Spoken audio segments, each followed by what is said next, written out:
The champagne flute shattered in my hand, the glass slicing my palm as her laughter echoed through the oak-paneled dressing room.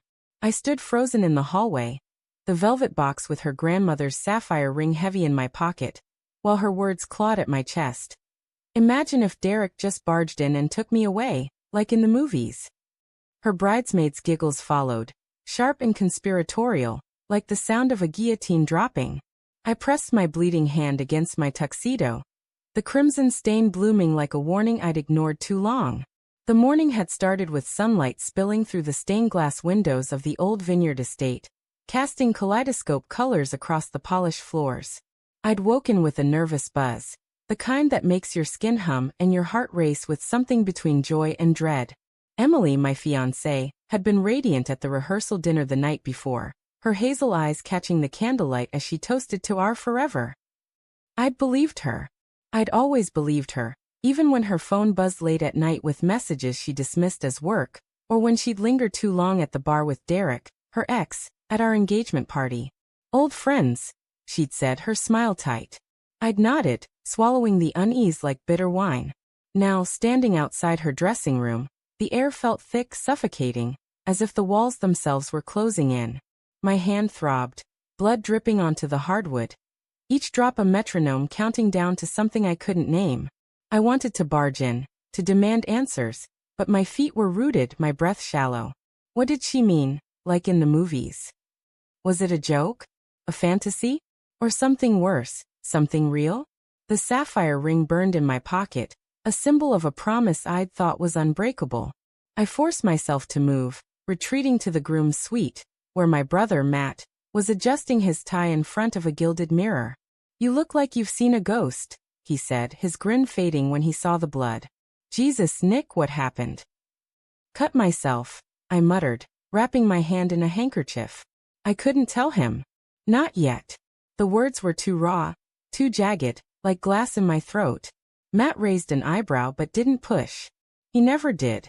That was his way, steady, unflappable, the opposite of me. I envied it now, as my mind spiraled, replaying every moment with Emily over the past year. Her late nights at the office, her sudden trips to clear her head. The way her laughter had sounded just now, free, unguarded, not the careful chuckle she gave me when I proposed. I sank into a leather armchair, the scent of polished wood and whiskey faint in the air. My phone buzzed. A text from Emily. "Can't wait to see you at the altar. Love you." My thumb hovered over the screen, torn between replying and hurling the phone against the wall. Was she lying even now? Or was I overreacting, twisting an innocent joke into betrayal? Doubt gnawed at me, a familiar ache.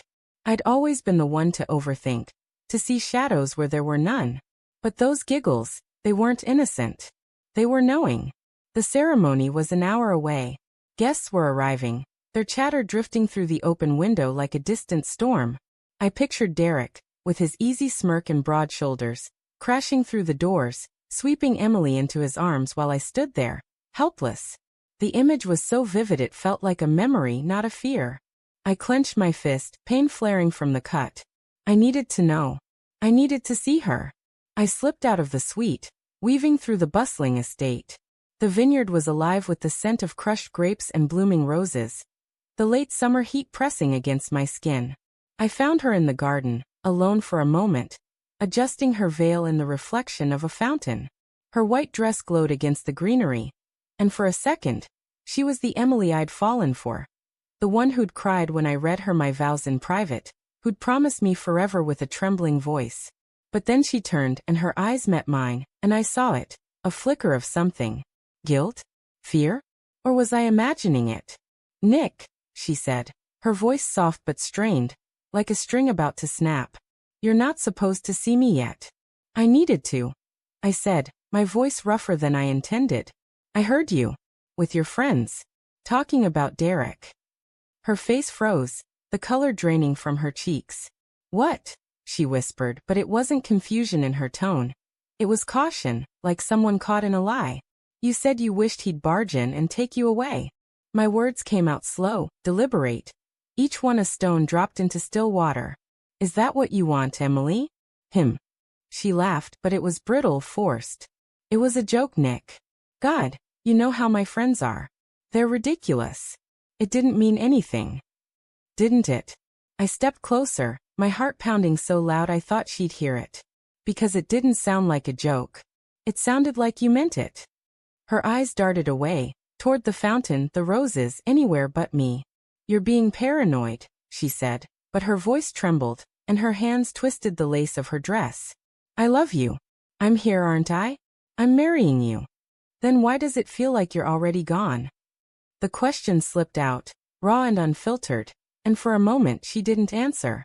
The silence was deafening, heavier than any words could be. Nick, please, she said finally, reaching for my hand. I pulled back, and her face crumpled, tears welling in her eyes. I don't know what you want me to say. It was stupid, okay? I shouldn't have said it. But it's not what you think. Then what is it? I demanded, my voice rising. Because I've been ignoring the signs for months. The late nights, the texts, the way you light up around him. Tell me I'm wrong, Emily. Look me in the eyes and tell me there's nothing there. She opened her mouth, but no words came.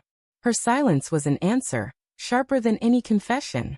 My chest tightened, the world tilting beneath me. I wanted to scream, to shake her, to beg her to love me the way I loved her. But all I could do was stand there, bleeding from more than just my hand. The officiant's voice called from the distance, signaling it was time. Guests were taking their seats, the string quartet starting its soft melody. Emily wiped her eyes, her composure returning like a mask. We need to go, she said, her voice flat. This is our day, Nick. Don't ruin it. I followed her, numb, as we walked toward the altar.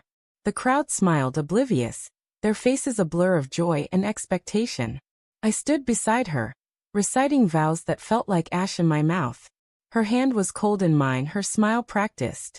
And then, as the officiant pronounced us husband and wife, I saw him. Derek, standing at the back of the crowd, his eyes locked on Emily. Not a guest. Not invited. Just there, watching, with a look that said he knew something I didn't. My stomach dropped, the sapphire ring in my pocket now a weight I couldn't bear. Emily's hand tightened on mine, but it wasn't comfort, it was control. As we turned to face the crowd, her veil caught the breeze, revealing a single tear on her cheek. Not for me, I realized, but for him. And in that moment, I knew how this movie ended.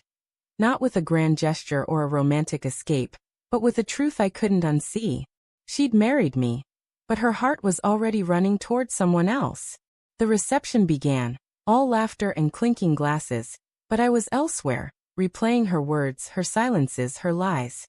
I excused myself, slipping into the vineyard shadows, where the air was cool and the stars were sharp. My phone buzzed again. Another text from Emily. Where are you? Come back. I didn't reply. Instead, I pulled the sapphire ring from my pocket and hurled it into the darkness, watching it disappear among the vines. Let her have her movie ending, I thought. I was done playing the fool.